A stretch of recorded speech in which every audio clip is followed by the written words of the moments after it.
जय हिंद एवं वंदे मातरम। दोस्तों मैं दिव्यांश नामदेव आप सभी का बहुत बहुत स्वागत करता अभिनंदन करता हूं। दोस्तों पाकिस्तान ने एफएटीएफ की क्रेडिटेबिलिटी के ऊपर क्वेश्चन किया। इमेजिन करिए वो देश जिसे जाना ही पूरी दुनिया में land of terrorism, sponsor of terrorism, आतंकवाद को जो एक स्वर्ग प्रदान करता है, ऐसे भूमि के नाम से जिसे जाना जाता है, वो देश आज एफएटीएफ के ऊपर क्वेश्चन कर रहा है। भारत ने भी इसका मुंह तोड़ जवाब दिया। भारत ने तो एफएटीएफ के डिफेंस में ऐसा उतरा जिसने पूरी दुनिया को एहसास करा दिया है कि एफएटीएफ बस से अब एक वॉचडॉग नहीं है, वो एक बियॉन्ड वॉचडॉग बन चुका है जो ग्लोबल टेररिज्म के ऊपर चर्चा करता है। और यहां पर बात अपन करते हैं दो चीजों की, एक तो एफएटीएफ और दूसरा पाकिस्तान कैसे क्वेश्चन कर सकता है और भारत ने किस तरीके से डिफेंड किया। क्योंकि अगर न्यूज देखेंगे, आर्टिकल्स देखेंगे, मुंह तोड़ जवाब तो दिया है भारत ने, वो तो बिल्कुल बात तय है। लेकिन एफएटीएफ का स्टैंड अगर आज भारत यूनाइटेड नेशंस में कर रहा है तो वो जानता है कि एफएटीएफ ही एक वो संस्था है जो लगाम ला सकती है जब भी कभी भी ग्लोबल टेररिज्म फंडिंग से रिलेटेड बात होती है। क्योंकि जिस तरीके से व्यवस्थाएं बदल रही है, एफएटीएफ का रोल भी मोर देन अ वॉचडॉग ज्यादा बढ़ जाता है। अगर आप देखोगे तो यहां पर देखिए, questions of FATF creditability reflect fear of scrutiny. मतलब यहां पर भारत ने सीधा बोल दिया है कि अगर आप एफएटीएफ की क्रेडिटेबिलिटी पर क्वेश्चन कर रहे हो, इसका मतलब आप डरते हो उसकी स्क्रूटनी से। अब एफएटीएफ का नाम सुन के पाकिस्तान इतना बौखला क्यों जाता है, यह भी बड़ी इंटरेस्टिंग बात है। क्योंकि एफएटीएफ वो व्यवस्था रही है जिसने पाकिस्तान को हमेशा लगाम रखने के लिए कहा है, बल्कि जब पाकिस्तान नहीं माना है तो व्यवस्थाएं ऐसी की गई है जिसके माध्यम से एफएटीएफ ने पाकिस्तान को सही रास्ते पर लाने का प्रयास भी किया है। फॉर एग्जांपल 2019 से लेकर 2022 तक भारत ने पाकिस्तान को एफएटीएफ की ग्रे लिस्ट में डाला था। मतलब एफएटीएफ की जो लिस्टिंग होती वही तय कर देती है कि किसी देश को क्या करना चाहिए। और जितने भी मेजर एफएटीएफ ने अडॉप्ट किए हैं ना, आप इमेजिन करिएगा, उसमें देश सुधरे भी है, व्यवस्थाएं सुधरे भी हुए और एफएटीएफ की लिस्टिंग के माध्यम से देशों ने बड़े बड़े रिफॉर्म भी किए। तो आइए पूरा मसला समझते आखिर है क्या। क्योंकि यहां पर जो रीसेंट डेवलपमेंट हुआ है उसके हिसाब से भारत ने तो पहली बात खुले मोर्चे पर तुरंत वो डिफेंड पर उतर आया और बोला कि एफएटीएफ आज के समय में एक ग्लोबल वॉचडॉग से ज्यादा रोल प्ले करता है और जो क्वेश्चन कर रहे हैं एफएटीएफ की क्रेडिटेबिलिटी के ऊपर, उन्हें अपने गिरबान में झांकना चाहिए। वो डरते हैं एफएटीएफ की स्क्रूटिनी से, इसलिए वो क्वेश्चन कर रहे हैं। और ये रिमार्क उस वक्त आया जब यूनाइटेड नेशंस में काउंटर टेररिज्म वीक इवेंट चल रहा था। अब ये क्यों मैटर करता है? क्योंकि आज के समय में टेरर फाइनेंसिंग जो है वो सबसे बड़ा ग्लोबल सिक्योरिटी चैलेंज बन चुका है। और भारत की बात की जाए तो भारत तो जब से पाकिस्तान पैदा हुआ है तब से वो उससे झेल रहा है, प्रॉक्सी वॉर को झेल रहा है, जो पाकिस्तान की तरफ से टेरर होता आया है उसे झेल रहा है। तो इसलिए भारत तो क्वेश्चन करेगा ही करेगा और एफएटीएफ भारत के लिए वो ढाल बनती है। एफएटीएफ का असेसमेंट जो होता है वो पूरे overall international investment, banking access और इकोनॉमिक क्रेडिटेबिलिटी को इन्फ्लुएंस करता है। अगर बात की जाए एफएटीएफ है क्या, it is simply means a financial action task force. इसकी स्थापना 1989 में हुई थी। हेडक्वार्टर इसका पेरिस फ्रांस में है। 40 से ज्यादा इसके सदस्य है और लगभग 200 से ज्यादा इसके ज्यूरिडिक्शन है एफएटीएफ स्टैंडर्ड्स को जो इनडायरेक्टली फॉलो करता है। यूपीएससी का जो सबसे बड़ा फैक्ट है वो ये है कि भारत एफएटीएफ का जो सदस्य है वो 2010 से है। पर्पस और उद्देश्य मैं आपको बता देता हूं।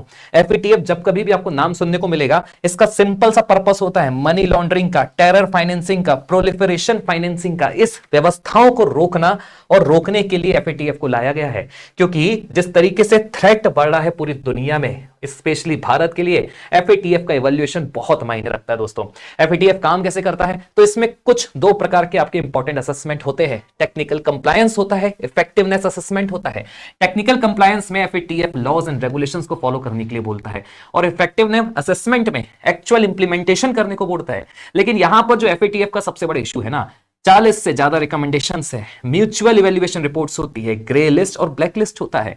पाकिस्तान ग्रे लिस्ट था, भारत बहुत लंबे समय से पाकिस्तान को ब्लैक लिस्ट करने के प्रयास में लगा हुआ है। अब अगर दोनों लिस्ट की बात की जाए तो मैं आपको समझाता हूं ग्रे लिस्ट और ब्लैक लिस्ट में अंतर क्या होता है। पाकिस्तान ग्रे लिस्टेड कंट्री थी और 2019 से लेकर 2022 मोटे मोटे तौर पर थी। मतलब कुल मिला के पाकिस्तान ने एक पूरे 4 से 5 साल ग्रे लिस्ट से लेकर निकाल रहे हैं। ब्लैक लिस्ट की बात की जाए तो नॉर्थ कोरिया और ईरान अभी भी एफएटीएफ की ब्लैक लिस्ट में है। अब ये वो देश है कि अगर एक बार लिस्टिंग में आ जाते हैं तो सैंक्शंस और रिस्ट्रिक्शंस लग जाते हैं। ग्रे लिस्ट की बात की जाए तो इनके ऊपर मॉनिटरिंग बढ़ जाती है।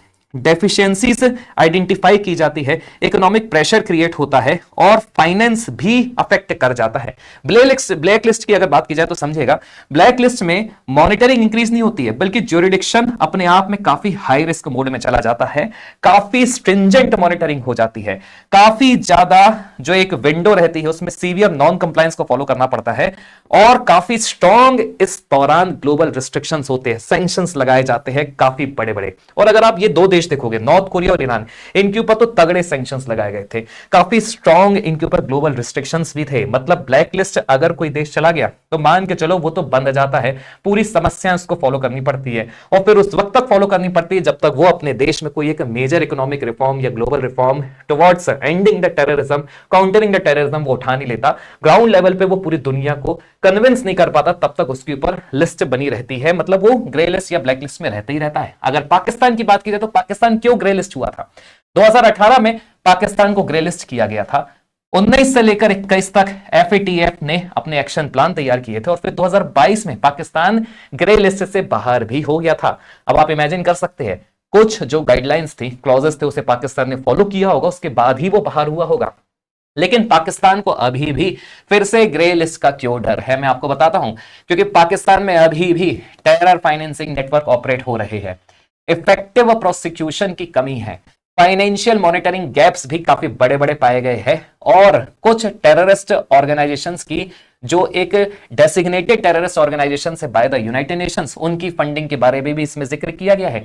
भारत ने तो क्लियरली यूनाइटेड नेशंस में बोल दिया है, इंडिया ने यह बोला है कि एफएटीएफ ही एक संस्था है जो कॉम्बेटिंग टेररिज्म में सबसे इंपॉर्टेंट रोल प्ले कर रही है। कंट्रीज को, एफएटीएफ को जो उसके लॉज एंड रेगुलेशंस है उसे स्ट्रेंथन करने की आवश्यकता है, ना कि उसे क्वेश्चन करने की आवश्यकता। और अगर क्वेश्चन कर भी रहे इसका मतलब आप स्क्रूटनी से डरते हो एफएटीएफ की।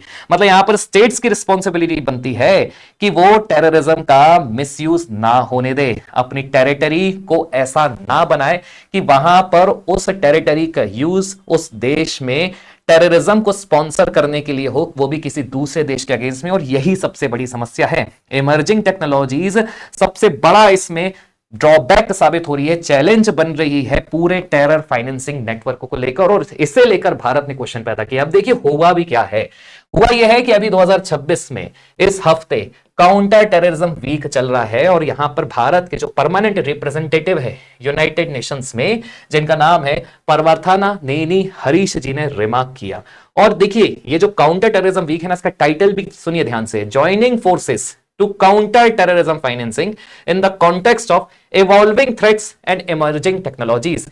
इवॉल्विंग थ्रेट्स और इमर्जिंग टेक्नोलॉजीज का मतलब यह है कि जो टेरर नेटवर्क आज के समय में टेक्नोलॉजी का यूज करते हुए थ्रेट्स बढ़ा रहे हैं, टेररिज्म को बढ़ा रहे हैं, उसके लिए हमें एक साथ आना है। और उसी दौरान पाकिस्तान ने एफएटीएफ की क्रेडिबिलिटी के ऊपर क्वेश्चन कर दिया।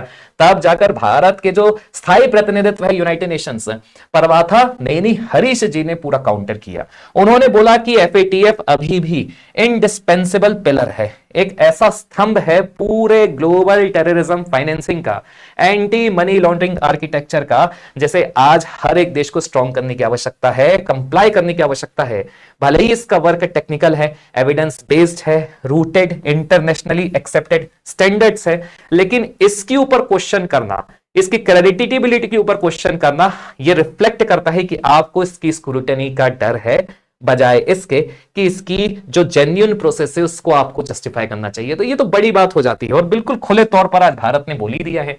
अब न्यू एज टेरर फाइनेंसिंग क्या है मैं आपको बता देता हूं। ये जो इमर्जिंग थ्रेट्स है ना, पहले क्या होता था, ट्रेडिशनल मेथड्स थी हवाला नेटवर्क की, कैश स्मगलिंग की, जिसके माध्यम से किसी भी देश में, भारत जैसे देश में क्या होता था, हवाला नेटवर्क और कैश स्मगलिंग के माध्यम से पैसा पहुंचाया जाता था। बाद में इस पैसे का उपयोग भारत में टेररिस्ट ऑर्गेनाइजेशन, एक्सट्रीमिस्ट ऑर्गेनाइजेशंस करते थे, और भारत में जान और माल का नुकसान होता था, अटैक्स करवाए जाते थे, पैसों का ऐसा उपयोग कराया जाता था ताकि वो सरकार के विरुद्ध, नागरिकों के विरुद्ध काम कर सके, और हुआ भी वैसे ही है। लेकिन ये जो थ्रेट्स ये बदल चुके हैं, ट्रेडिशनल मेथड जो है वो थ्रेट जो थी वो बदल चुकी है। अब क्या होता है, मॉडर्न मेथड्स का यूज किया जाता है, हवाला नेटवर्क नहीं, क्रिप्टो करेंसीज का यूज किया जाता है, डिजिटल वॉलेट्स का यूज किया जाता है, ऑनलाइन क्राउड फंडिंग होती है, डार्क वेब के ट्रांजैक्शंस बढ़ते जा रहे हैं, क्रॉस बॉर्डर फिनटेक नेटवर्क का यूज किया जा रहा है, और उसके माध्यम से पैसा पहुंचाया जा रहा है। आप फोकस क्या है एफएटीएफ का?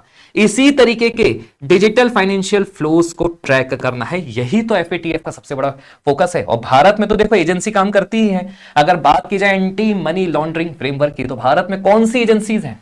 एनफोर्समेंट डायरेक्टरेट है, फाइनेंशियल इंटेलिजेंस यूनिट है, रिजर्व बैंक ऑफ इंडिया तो है ही है, एनआईए है, मिनिस्ट्री ऑफ होम अफेयर्स है, और जो सबसे बड़ा लॉ है एंटी मनी लॉन्ड्रिंग से रिलेटेड, जिसका नाम है prevention of money laundering act of 2002, ये है। मतलब ये तो बैकबोन है, लेकिन फिर भी एक इंटरनेशनल लॉ की आवश्यकता है, क्योंकि ये तो देश के अंदर हो रहा है।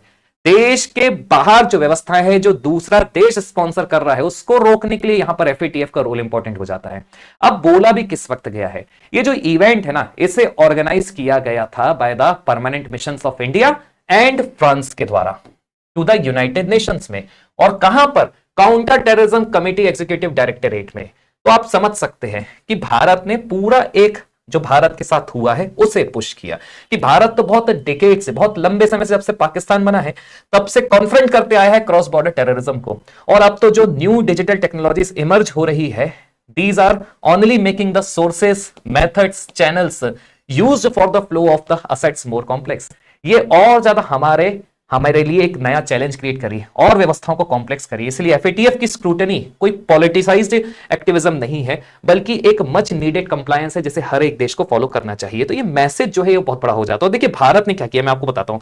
भारत ने, आपको ध्यान होगा कि एफएटीएफ के रिगार्डिंग एक बड़ा, आपको ध्यान होगा 2022 में भारत ने एफएटीएफ की एक बहुत बड़ी मीटिंग भी ऑर्गेनाइज करी थी, जिसका नाम था, उस मीटिंग के दौरान भारत ने दिल्ली डिक्लेरेशन नाम का एक पूरा डिक्लेरेशन भी किया था। और उस वक्त भी भारत ने बोला था, ये उस वक्त की बात है जब Bharat security council counter terrorism committee को चेयर कर रहा था अक्टूबर 2022 में। और देखिए इस दौरान ही दिल्ली डिक्लेरेशन आता है। उस दिल्ली डिक्लेरेशन में साफ साफ बोला था कि हमें मिलकर साथ आना चाहिए, क्योंकि जो इमर्जिंग टेक्नोलॉजीज है फॉर द टेररिस्ट पर्पसेस वो बढ़ते जा रही है, उसे काउंटर करने की आवश्यकता है, so that we can use of new emerging technologies for terrorist purposes को हम काउंटर कर पाए। और देखिए इस दौरान भी अगर देखा जाए तो भारत ने इन्हीं मुद्दों को उठाया था जिसके ऊपर आज बात हो रही है।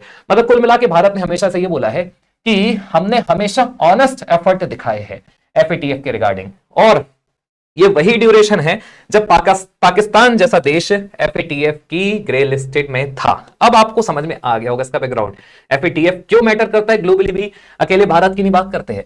क्योंकि अगर कोई भी देश ग्रे लिस्ट होता है तो उसमें फॉरेन इन्वेस्टमेंट रिड्यूस हो जाता है, बोरोइंग कॉस्ट उसकी बढ़ जाती है, इन्वेस्टर्स कॉन्फिडेंस भी कम हो जाता है, बैंकिंग स्क्रूटनी भी बढ़ जाती है। इसका इकोनॉमिक इंपैक्ट कुछ इस तरीके से पड़ता है कि किसी भी देश को अथाह नुकसान होता है और फिर उसे रिफॉर्म करना पड़ता है।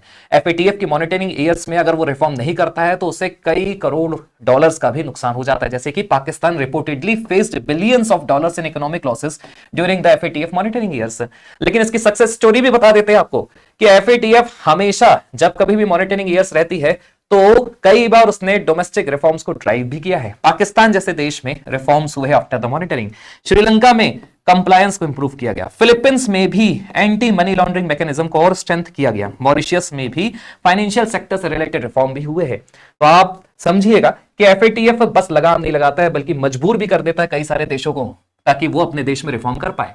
एफएटीएफ और ग्लोबल सिक्योरिटी की बात की जाए तो जो कंट्रीज एफएटीएफ को सपोर्ट करती है, वाई कंट्रीज सपोर्ट एफएटीएफ, तो आप उसमें भी समझिएगा टेरर ग्रुप्स को क्योंकि पैसों की आवश्यकता पड़ती है ऑपरेट करने के लिए, तो किसी भी प्रकार का फाइनेंशियल डिस्रप्शन एक्सट्रीमिस्ट नेटवर्क को कमजोर कर देता है। और फिर होता वही है, ये तभी हो पाता है जब ग्लोबल कोऑपरेशन होता है, इंटेलिजेंस की शेयरिंग होती है, जब ये दोनों ही व्यवस्था प्रॉपर होती है तब जाकर ये व्यवस्था हो पाती है। मतलब प्रॉपर जो एक्सट्रीमिस्ट नेटवर्क है वो पूरे धड़ल्ले से जमीन पर आ जाते हैं। यूनाइटेड नेशंस का सिंपल सा पर्सपेक्टिव है, no country can tackle terror financing alone. जाहिर सी बात है, टेरर फाइनेंसिंग को टैकल करना किसी भी एक देश के बस की बात नहीं है, इसमें हमेशा दूसरे देश की सहायता की आवश्यकता पड़ती है। और अगर दूसरा देश सहायता नहीं कर रहा है तो फिर एफएटीएफ जैसे व्यवस्थाओं की जरूरत पड़ती है, फाइनेंशियल एक्शन टास्क फोर्स जैसे ऑर्गेनाइजेशन इंस्टीट्यूशंस की व्यवस्था की जरूरत पड़ती है। लेकिन फिर भी इसके सामने चैलेंजेस क्या है? कई सारे देशों में आपने देखा होगा क्रिप्टो करेंसी बेस्ड रेगुलेशन अभी भी नहीं है, तो बस वही सबसे बड़ा चैलेंज है, crypto currency regulation, AI enabled financial crimes, shell companies जो ऑपरेट करती है आजकल जिस तरीके से वो पैसा पहुंचा रही है, हवाला तो पुराना हो चुका है, शेल कंपनीज आजकल नया हवाला बन चुकी है, क्रिप्टो करेंसीज आजकल नया हवाला बन चुकी है, टैक्स हेवंस क्रिएट हो चुके हैं, डार्क वेब के थ्रू भी देश में पैसा पहुंचाया जाता है। फ्यूचर फोकस कुल मिला के एफएटीएफ का टेक्नोलॉजी ड्रिवन कंप्लायंस सिस्टम बन चुका है। तो यहां पर जो मुद्दों पर चर्चा हुई है वो बहुत इंपॉर्टेंट हो जाती है। और इसलिए भारत पाकिस्तान का डायमेंशन फिर से अभी गर्मा चुका है यूनाइटेड नेशंस में। भारत का कंसर्न तो सिंपल सा है, पाकिस्तान से हमें सबसे ज्यादा दिक्कत है क्रॉस बॉर्डर टेररिज्म की, टेरर फाइनेंसिंग इंफ्रास्ट्रक्चर की, नॉन स्टेट एक्टर्स की। और पाकिस्तान की पोजीशंस क्या है? पाकिस्तान तो अभी भी क्लेम कर रहा है कि इंप्रूवमेंट हुए हैं और एफएटीएफ की प्रोसेस को पॉलिटाइज नहीं होना चाहिए, अपोज कर रहा उस पूरी प्रोसेस को। लेकिन ऑन गोइंग डिबेट तो वही चल रही है ना, security concerns versus the political accusations. Bharat के लिए सिंपल सा सिग्निफिकेंस है, भारत अभी भी स्ट्रेटेजिक इंपॉर्टेंस चाहता है, जानता है, समझता है एफएटीएफ का, क्योंकि काउंटर टेररिज्म एफर्ट्स भारत चाहता है कि ग्लोबली अडॉप्ट हो, ग्लोबल फाइनेंशियल क्रेडिटेबिलिटी बिल्कुल मजबूत हो जाए, इंटरनेशनल कोऑपरेशन और ज्यादा स्ट्रांग हो जाए, डिजिटल फाइनेंशियल सिक्योरिटी भी और ज्यादा स्ट्रांग हो जाए, protection against illicit financial flows भी हर एक देश को प्रॉपर प्रोटेक्शन मिल जाए। इसका मतलब भारत अकेले की बात नहीं कर रहा है, भारत सिंपल सा बोल रहा है, FATF is more than a financial watchdog, it sits at the intersection of what, security, diplomacy, finance, technology. तो भारत का एफएटीएफ में एक स्ट्रॉन्ग सपोर्ट रिफ्लेक्ट करता है एफएटीएफ के ब्रॉडर ऑब्जेक्टिव को, जो बताता है कि हमें टेररिज्म के अगेंस्ट में पूरी दुनिया को एक साथ आना पड़ेगा।